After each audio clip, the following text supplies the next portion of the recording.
throne. He was a god with a great love for humanity and their well-being. Millennia ago, the people sought to expand their city.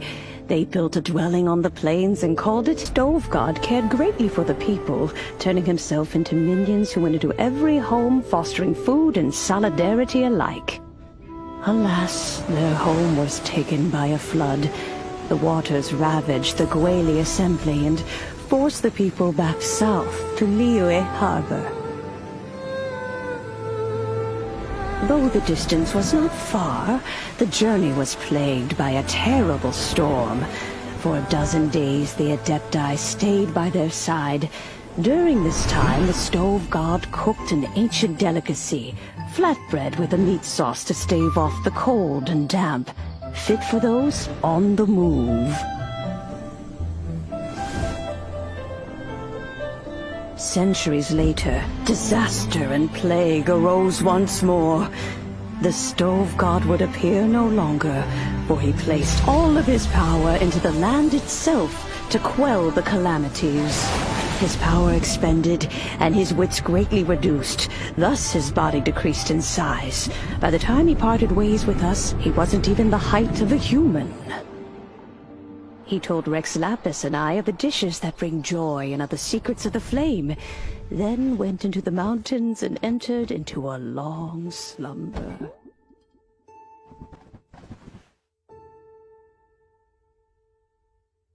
The Stove God departed, and Guoba was born. When he awoke, he ate the Chiliman's cornbread buns placed on the offering table by a young lady in yellow.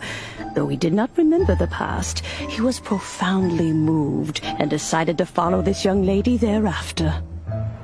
The Stove God had quietly disappeared, but the vendors rose early to hawk their wares. People went out to buy goods, lit their stoves, and cooked food, just as they had done every day for as long as they could remember. In Liyue, things have always been this way.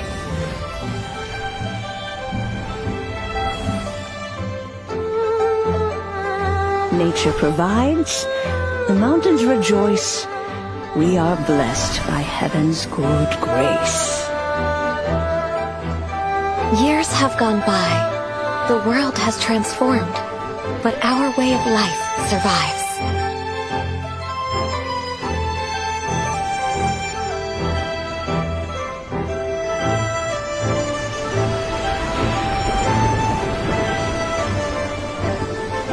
Fame and fortune is only a season.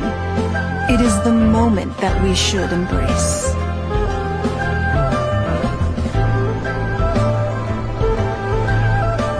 Past meets present.